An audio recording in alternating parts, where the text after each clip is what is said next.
How's it going, everyone? I'm Dan Brown from Thunder Bay, Ontario.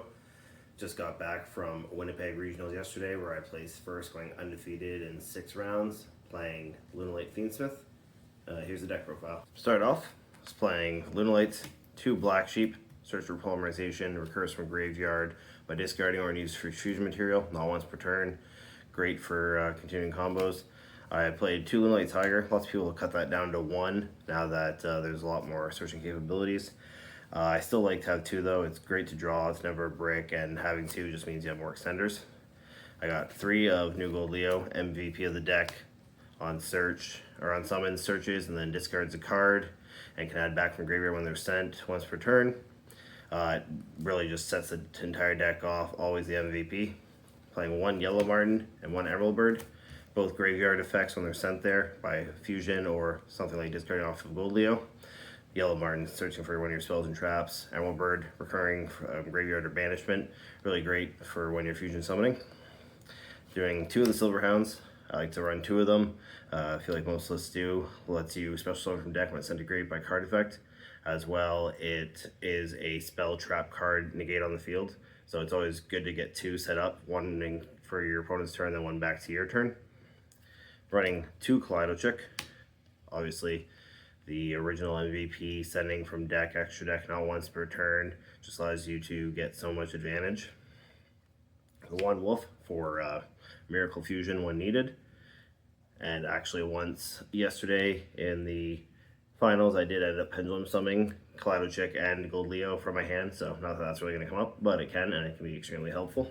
Playing just 1 Fractal, good to search off of Tenki to help send your Silver Hound, set your deck off in case you get drolled, or again, if you droll, it's just an extra, or if you draw, it's an extra copy of Foolish Burial. Fiendsmith package, just the 1 Larry, 1 Lacrima, and 2 Engraver. Just always easy to go into with 2 monsters, just like the original Orcus combo. Helps you get discards, and just great at baiting out any negates or interruptions. For hand traps, I was still on 3 Droll and Lock in the main, as well as 3 Ash to stop any Mulcharmies or interruptions for rogue decks, and then just 3 Mulcharmy Fualos. Always came helpful. Droll I never saw too much. I didn't run into anything that was too imperative against, but I still wanted to have it just in case. Running 2 Lunalight Perfume. Now that it's searchable, it's very easy to access, which again, so once per turn it revives from graveyard, and then you can banish it and discard a card to help you search for a Lunalight monster. I'd still like to run 2 because it's never a brick, it's almost per turn, and it just helps again set everything off.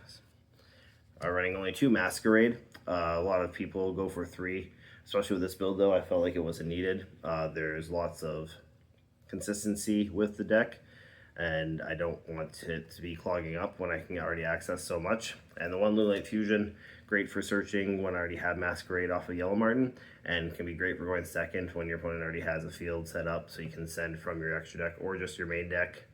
For example, you can send one from hand, send a Silver Round from deck, fusion summon, that lets you send special from your deck as well.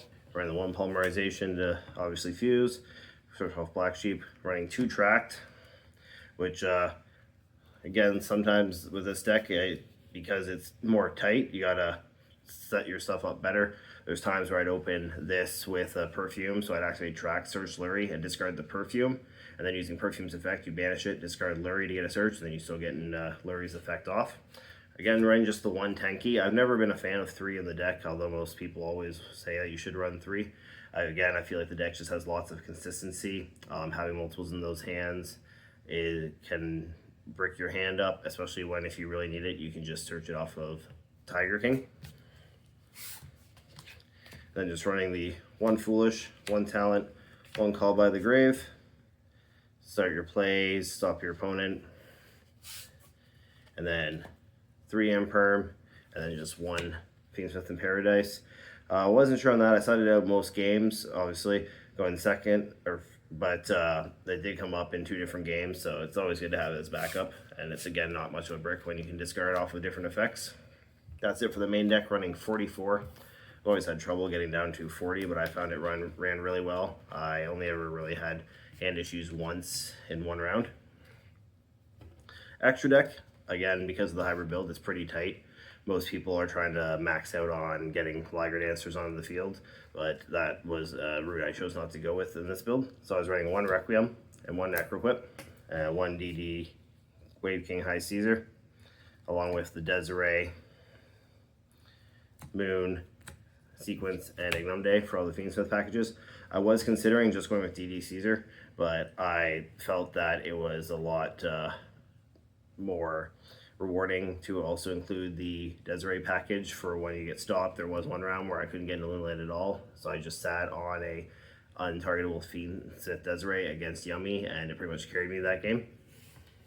So I was pretty happy with that. And again, you just have to be more meticulous with what your plays, because I'm only just running 2 Perfume Dancer, 1 Leo, and 1 Liger.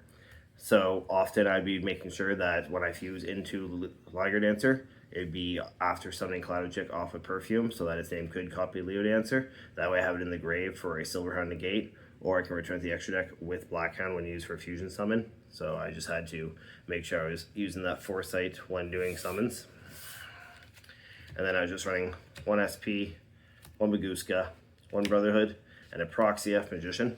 Again, this is a good backup for fusion summoning. It came up a lot in practicing and testing, but it never came up in the actual tournament. It's just good for when you get interrupted after going into your first fusion summon, because then you can bring it out and banish from your graveyard still to get into that Liger Dancer if needed. So that's it for the 15 extra deck. And for the side deck, I wasn't too sure what to play exactly, as I haven't played in a couple months after having a newborn. So shout out to Henko Chow for helping me workshop it a bit. I went down with 3 Lancia and 3 Phantasme. Didn't really run into any Orcust or Malice, but it's good to have.